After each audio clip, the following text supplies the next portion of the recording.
Alright, what's up everybody? Today I'm going to be explaining how stereo madness is actually harder than Tartarus. I'm going to be doing this using factual evidence and extremely complicated mechanics and stuff. So yeah, stick around to see me prove this. So if we just boot up our video and we click play, we can see the first jump is one spike. Now you might think, wait, this is extremely easy. Of course, this is not as hard as Tartarus. But you don't understand. If you take Albert Einstein's theory of relativity and Isaac Newton's theory of gravity, and then you combine them and put a bunch of other stuff in that Shakespeare said, you actually get to the conclusion that this one spike is actually equal to 4 spikes. And if we put that theory onto every other spike in the level, we get that every spike in stereo madness is equivalent to 4 spikes, which means that every single jump that involves jumping over a spike is actually almost a frame-perfect jump. Where did I get this evidence from? Bingleshmorp.com. Anyway, you can go and check it yourself. So anyway, that's of course true. I did not make that up at all. So now, if we keep going, we can find even more evidence. Just wait for this. So if we wait till this area right here, we see these 3 pillars.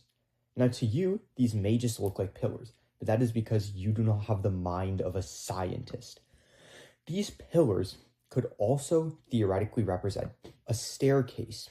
And what else has a staircase leading into it? Heaven does. But how do you get to heaven?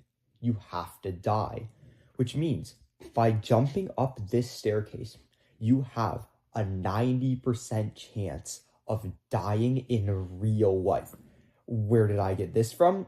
Oh, sorry, my throat hurts a lot. Well, what was I saying? Anyway, so yeah, these jumps actually give you a 90% chance of dying in real life, which makes this level extremely hard to complete without dying in real life. Why has this never happened to anybody? Oh my god, my throat really hurts. What was I saying? Anyway, let's keep going in the level and let me show you the one other detail I have that proves that stereo madness is actually harder than Tartarus. So, if we keep going, we see this area right here.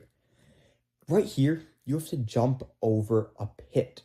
But what else has a pit in it? In Greek mythology, the underworld has a huge pit in it called Tartarus. But wait, there's a level in Geometry Dash called Tartarus.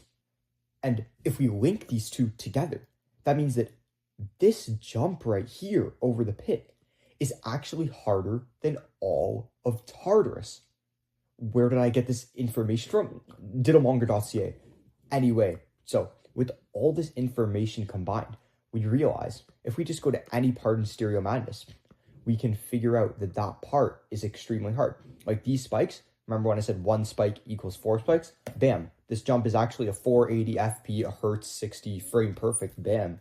So that's actually extremely hard. And then if we go here, boom, we can see a pit. So this jump is harder than Tartarus, and there's a spike. And I could explain a bunch of stuff about the ship game mode, but that's where it gets extremely complicated, and it's really hard for little mortal brains to follow.